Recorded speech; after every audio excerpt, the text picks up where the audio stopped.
Bonjour à vous, on se retrouve donc pour la guidance du mois de décembre et on y va avec les scorpions. Allez, les scorpions, qu'est-ce qu'on a pour vous? On va d'abord voir le domaine professionnel. Qu'est-ce qu'on a à dire? Allez, les scorpions, actuellement, qu'est-ce qui se passe? Comment vous vous sentez? On a le 9 de coupe, donc ici on a comme un accomplissement pour vous.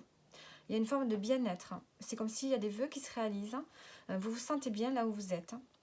On vous apporte peut-être quelque chose que vous souhaitiez depuis longtemps. Et on voit que ça se réalise là, ça se concrétise pour ce mois de décembre. Alors, maintenant on va voir l'évolution.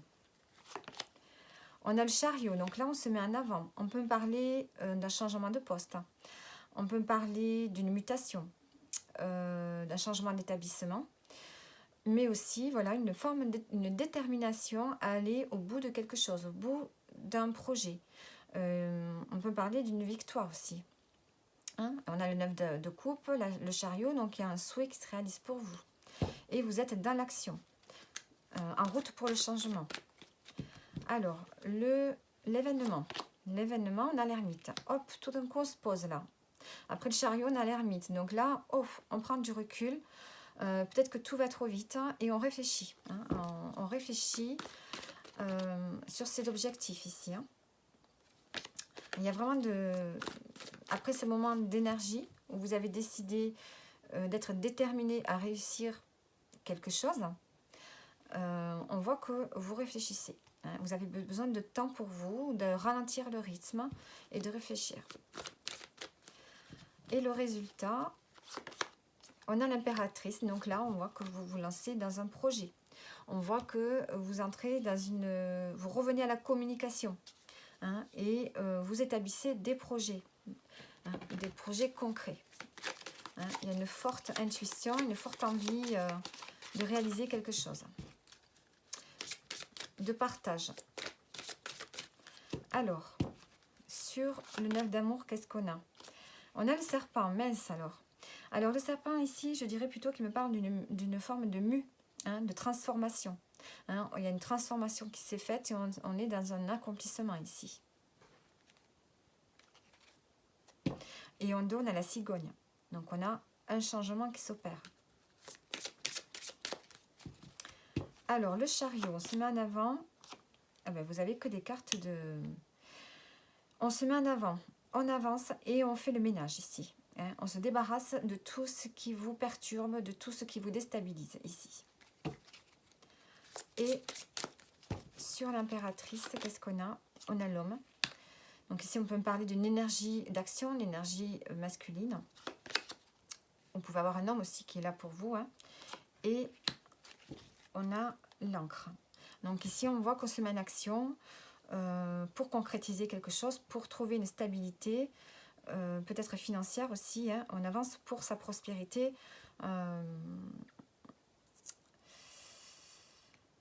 Oui, on a besoin ici de quelque chose qui dure, un projet qui va durer sur le temps ou bien un projet qui va vous permettre de retrouver une stabilité ici. Donc ici, pour le domaine pro, il y a vraiment un vœu qui se réalise pour vous. On se débarrasse de tout ce qui est polluant. On se débarrasse d'une forme de tension et on se met en avant. Hein. Peut-être qu'aussi ici, on peut me parler d'une forme de tension qui vous pousse à aller de l'avant. On a un moment de réflexion. Et ensuite, on y va, on va vers les projets, on avance pour son propre, avoir une forme d'abondance, hein, pour créer sa prospérité. Allez, on va prendre des cartes maintenant pour le domaine sentimental. Qu'est-ce qu'on a pour vous? Actuellement, qu'est-ce qui se passe? Oula, c'est la stérilité, il ne se passe rien, c'est le vide. Ça se craquelle, hein. Il y a quelque chose qui bouge, qui se transforme. Il y a une transformation, mais qui fait mal. Alors, l'évolution.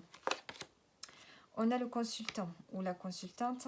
Bon, ici, on a un homme. Ça peut être une énergie aussi, hein, une énergie masculine. Alors, on se met dans l'action. Et je dirais ici qu'on se met dans l'action. L'événement marquant. On a le cadeau. Donc là, il est tourné à l'envers. Donc, c'est vous qui faites un cadeau. Vous faites un geste. Vous faites un don. dans votre relation, vous décidez de faire le premier pas peut-être, hein, par rapport à cette transformation, par rapport à cette stérilité qu'il y a dans la relation. Et le résultat. Voilà, on a des conflits.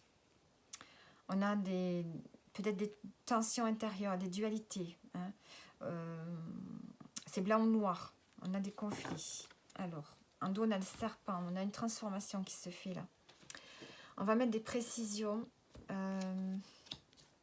Avec quoi je vais mettre des précisions?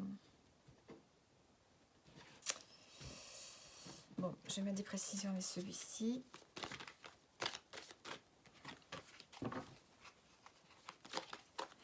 Allez, les scorpions.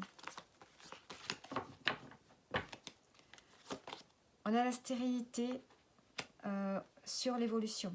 Donc, on n'arrive pas à évoluer, on n'arrive pas à faire progresser une relation ici. Ça stagne. Alors, sur l'évolution, on doit se mettre en action ici. On a des déplacements. Donc ici, on va vers le changement. On a un déplacement à faire avec son partenaire, peut-être. Ou bien, on active le changement en prévoyant peut-être un petit week-end quelque part. Sur l'événement marquant, on a le cadeau, on a le soutien. Donc, vous pouvez aussi apporter le soutien à votre partenaire, hein, puisque c'est vous ici qui portez le soutien. On a la rencontre. Alors, ici, vous apportez le soutien à la rencontre. Donc, on peut me dire que avec votre partenaire, vous avez envie ici de vous retrouver. Hein, pour ceux qui sont en couple, il y a envie ici de faire un geste pour pouvoir vous retrouver.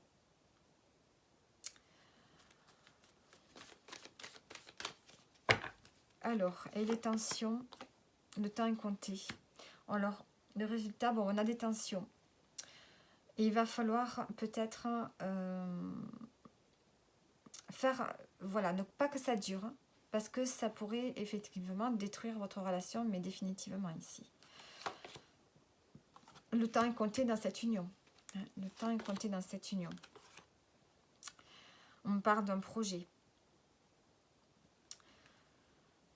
On peut parler aussi de grossesse ici. Chez l'arrivée de bébé, ça peut être un projet, ça peut être une grossesse. Donc ici, on voit qu'on a une relation où il y a un énorme vide, un manque de communication, un manque de désir, un manque d'envie. On n'évolue pas, on n'arrive pas à évoluer dans cette relation. Donc on peut peut-être avoir un partenaire qui décide peut-être de partir quelque temps. Peut-être que vous allez faire un break, ou bien tout simplement vous allez activer le changement en faisant un déplacement à deux. Et si vous avez envie de faire un geste avec pour votre partenaire, pour votre relation, hein, vous avez envie que ça refonctionne, hein, vous avez envie de vous retrouver. Malgré tout, malgré les efforts que vous allez faire, on voit quand même qu'il y a des tensions qui sont toujours là. Hein, on a des tensions, et donc attention. On voit qu'il y a ici peut-être question de grossesse dans la relation. Mais si vous continuez à être dans les conflits, la relation ne durera pas. On a ici des nouveaux projets. On a une union où on est capable ici de faire des nouveaux projets. Donc attention, il va falloir ici accorder ces violons pour pouvoir activer d'autres projets. Sinon, on voit que la relation est très fragile et qu'elle risque vraiment de ne pas tenir ici. Alors, on va voir votre défi. Votre défi pour ce mois. J'ai le roi de coupe qui a sauté. Votre défi, c'est l'amour en famille. Hein, c'est la vie de famille. Donc, votre défi, c'est de diffuser de l'amour en famille, dans votre relation. L'autre défi, ça va être d'être heureux pour ce mois de décembre. D'être heureux en famille. Donc, ça va être un défi pour vous. On voit que c'est compliqué pour vous. Autant au niveau professionnel, ben, ça va. Mais le défi pour vous, c'est tout ce qui est affectif, émotionnel.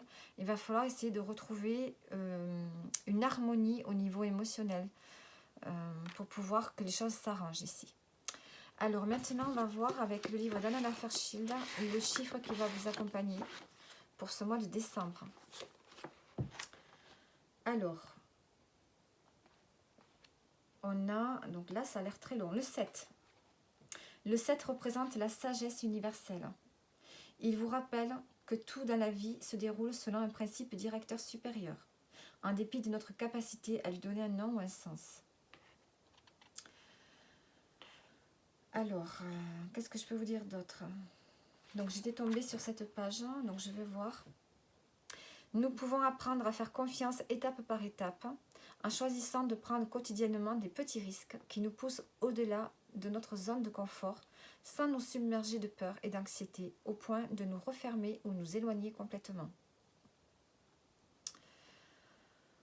Nous pouvons parfois supporter le stress de l'inconnu à certains égards, mais pas à d'autres. Il se peut qu'une question relative à votre vie spirituelle reste sans réponse pendant un certain temps, mais qu'une autre concernant notre sécurité matérielle nous obsède sans que nous puissions lâcher prise. C'est ok, l'univers n'exige pas de nous la perfection, mais simplement la volonté de grandir selon nos capacités et notre rythme unique. Donc le 7 est le chiffre quand même de la sagesse et de la spiritualité, hein. On vous demande peut-être aussi d'accepter une promotion, un cadeau, d'élargir votre réseau social, en disant oui à de nouvelles invitations qui vous ouvriraient à de nouvelles communautés. Le 7 est un grand oui à la vie, pour vous ouvrir à tout ce que vous êtes. Plus vous aurez confiance, plus vous commencerez naturellement à dire oui. Et plus vous direz oui, plus vous vous rendrez compte que même lorsqu'elle vous tire hors de votre zone de confort et vous caresse à rebrousse-poil, la vie est amour et qu'il n'y a rien à craindre. Donc vous avez quand même de beaux messages avec ce 7. Il y a énormément de pages, évidemment, que je ne vais pas les lire. Donc on vous parle de faire aussi un travail de guérison.